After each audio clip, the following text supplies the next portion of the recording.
તો breaking news મળી રહ્યા છે તમિલનાડુમાં એક્ટર વિજયની રેલીમાં ભાગદોડ મચી હતી। ભાગદોડમાં 31 લોકોના મોતથી ચકચાર મચી ગઈ છે। અભિનેતાની પાર્ટી ટીવીકેની રેલીમાં નાસભાગ મચી છે। મુખ્યમંત્રી સ્ટાલિને તપાસના આદેશ આપ્યા છે। ઇજાગ્રસ્તોને સારવાર માટે હોસ્પિટલ ખસેડવામાં આવ્યા છે। વડાપ્રધાન નરેન્દ્ર મોદીએ પણ ટ્વીટ કરીને દુઃખ વ્યક્ત કર્યું છે।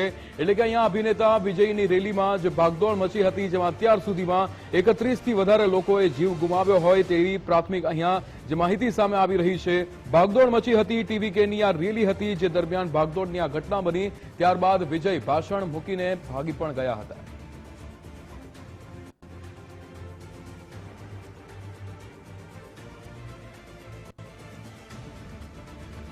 ભાગદોડમાં અત્યારે 31 થી વધુ લોકોના મોતની આશંકા છે। એક્ટર વિજયની આ રેલી જે તમિલનાડુની અંદર થઈ, જેમાં રેલીમાં ભાગદોડ મચી, ત્યારબાદ વિજયે ભાષણ પણ અટકાવી દીધું હતું।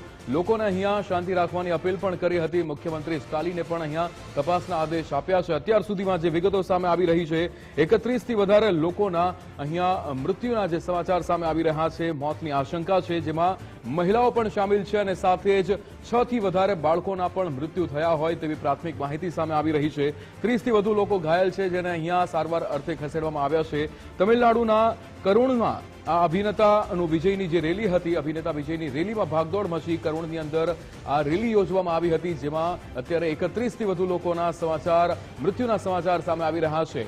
આ ઘટનાને લઈને પીએમ દ્વારા પણ અહીંયા ટ્વીટ કરવામાં આવ્યું છે। એ ટ્વીટ પણ ટીવી સ્ક્રીન પર આપ જોઈ શકો છો। અત્યારે જે રીતે 29 થી વધુ લોકોના મૃત્યુના સમાચાર, ભાગદોડ મચી વિજયની આ રેલીની અંદર અસંખ્ય લોકો જે છે એ ઉમટી પડ્યા હતા ભાષણ સાંભળવા માટે। વિજયને જોવા માટે લોકો, તેમના ફેન્સ ઉમટી પડ્યા હતા અને જે દરમિયાન ભાષણ શરૂ હતું તે દરમિયાન આ ભગદડ મચી અને જેમાં અત્યાર સુધીમાં 31 લોકોના મોત થયા છે। અભિનેતાની પાર્ટી ટીવીકેની રેલી હતી, જેમાં આ નાસભાગ થઈ હતી। મુખ્યમંત્રી સ્ટાલિને પણ અહીંયા તપાસના આદેશ આપ્યા છે। અત્યારે જે 30 થી વધારે ઇજાગ્રસ્તો છે તેમને સારવાર માટે હોસ્પિટલ ખસેડવામાં આવ્યા છે। વડાપ્રધાન નરેન્દ્ર મોદીએ પણ ટ્વીટ કરીને દુઃખ વ્યક્ત કર્યું હતું। ભીડમાં ફસાઈ જવાના કારણે ઘણા લોકોને અહીંયા શ્વાસ લેવામાં તકલીફ પડી અને જેના કારણે લોકોના મૃત્યુ થયા છે। ગુંગળામણના કારણે મૃત્યુ થયા હોવાની પ્રાથમિક માહિતી સામે આવી રહી છે। લોકોને ભીડની અંદર શ્વાસ લેવામાં તકલીફ પડી હતી। ઘણા લોકો અને કાર્યકરો પણ બેભાન થવા લાગ્યા હતા। પરિસ્થિતિ વધુ વણસી હતી અને ત્યારબાદ વિજયે પોતાનું ભાષણ બંધ કરી દેવું પડ્યું હતું। લોકોને શાંતિ। આઉટપુટ હેડ મુફદ્દલ કપાસી આપણી સાથે ફોન લાઈન પર જોડાઈ ગયા છે। મુફદ્દલ, એક્ટર વિજયની તમિલનાડુની અંદર રેલી, જેમાં અત્યાર સુધીમાં 31 થી વધુ લોકોના સમાચાર મૃત્યુના। બિલકુલ, આ જે ટીવીકે પાર્ટી છે એના પ્રમુખ છે વિજય, કે જે તમિલ ઇન્ડસ્ટ્રીના ખૂબ જાણીતા, સાઉથની ઇન્ડસ્ટ્રીના, ફિલ્મ ઇન્ડસ્ટ્રીના જાણીતા કલાકાર છે। તમિલગા વેત્રી કસગમ જે એમણે પાર્ટી બનાવી છે અને તમિલનાડુની રાજનીતિમાં ખૂબ જ મોટો ઉલટફેર કરવાનો એક દાવો છે, એની સાથે તેઓ ત્યાંની રાજનીતિમાં સક્રિય છે અને એમનું એક કરૂરની અંદર એક રેલી હતી। રેલી દરમિયાન જ્યારે એક્ટર વિજય ભાષણ કરી રહ્યા હતા, એ સમયે કોઈ ગેરસમજ થઈ। ખૂબ મોટી સંખ્યામાં, એટલે કે હજારોની સંખ્યામાં એક્ટર વિજયના સમર્થકો રેલીમાં હાજર હતા અને જરા પણ પગ મૂકવાની પણ જગ્યા નહોતી, એટલી બધી એ જે ઘટના સ્થળ છે ત્યાં લોકોની હાજરી હતી। એવા સમયે કોઈ ગેરસમજ થઈ, જ્યારે એક્ટર વિજય ભાષણ આપી રહ્યા હતા એ સમયે, અને એ જે દોડધામ મચી, અફડાતફડી થઈ ગઈ, એમાં ઘણા બધા લોકો કચડાઈ ગયા છે। જે અત્યારે પ્રાથમિક આંકડો જે આપણી પાસે આવી રહ્યો છે, એમાં 30 થી વધારે લોકોના મૃત્યુ હોવાની વાત છે।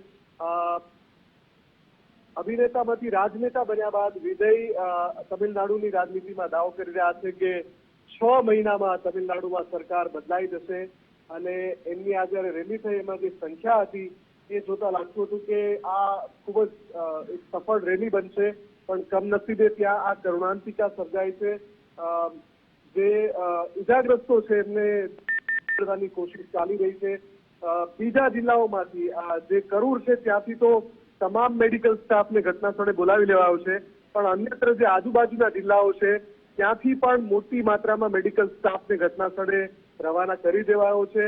અત્યારે જે સ્થાનિક પ્રશાસન છે સંપૂર્ણપણે પહેલી કોશિશ એ કરી રહ્યું છે કે વધારે લોકો હવે હતાહત ન થાય અને જેટલા લોકો ગંભીર રીતે ઇજાગ્રસ્ત છે એમને તાત્કાલિક સારવાર હેઠળ ખસેડવામાં આવે. તામિલનાડુના મુખ્યમંત્રી એમ કે સ્ટાલિને આ ઘટનાને લઈને ચિંતા વ્યક્ત કરી છે. એમ કે સ્ટાલિનના શાસનની વિરુદ્ધમાં જ જ્યારે એક્ટર વિજય ભાષણ આપી રહ્યા હતા એવા સમયે આ ઘટના બની છે. 31 લોકોના મૃત્યુ હોવાનો એક આંકડો પણ આવી રહ્યો છે, પણ 30 થી વધારે અને આંકડો કદાચ હજુ પણ વધી શકે છે. તમામ જે ઈજાગ્રસ્તો છે એમને ખાનગી હોસ્પિટલમાં સારવાર માટે ખસેડવામાં આવી રહ્યા છે અને જે એક્ટર વિજયની જે ટીમ છે એના પ્રવક્તાએ કહ્યું છે કે અત્યારે અમે પહેલી કોશિશ એ કરી રહ્યા છે કે તમામ જેમને જરા સરખી પણ ઈજા છે એમને સારવાર પહેલા મળી જાય અને એમને સારવાર આપવા માટે ખસેડવામાં આવી રહ્યા છે. અને જે ખાનગી હોસ્પિટલમાં ઈજાગ્રસ્તોને ખસેડાયા છે હોસ્પિટલને પણ કહી દેવામાં આવ્યું છે કે એક પણ વ્યક્તિ પાસેથી એક પણ રૂપિયો વસૂલવામાં ન આવે. તો કે આ બધાની વચ્ચે સૌથી અગત્યની બાબત એ છે કે આખરે કયા સંજોગોમાં આ રીતે આ ભીડ છે એ એક જીવલેણ કરુણાંતિકામાં બદલાઈ ગઈ, એવી કઈ ગેરસમજ થઈ, એવું શું થયું એ હજુ તપાસનો વિષય છે. પણ એમ કહી શકાય કે વધુ એક કરુણાંતિકા, વધુ એક ભાગદોડ હતી, કેમ કે તમિલનાડુમાં 2026માં વિધાનસભાની ચૂંટણી આવે છે. એ પહેલા તેનો રાજકીય માહોલ છે ગરમાયેલો છે અને એવામાં હવે જે આ ઘટના બની છે, આશા રાખીએ કે મૃત્યુઆંક ન વધે અને જેટલા પણ ઈજાગ્રસ્તો છે એમને તાત્કાલિક સારવાર મળી જાય. જી બિલકુલ મુફદ્દલ, સમગ્ર માહિતી સાથે જોડાવા બદલ આપનો આભાર.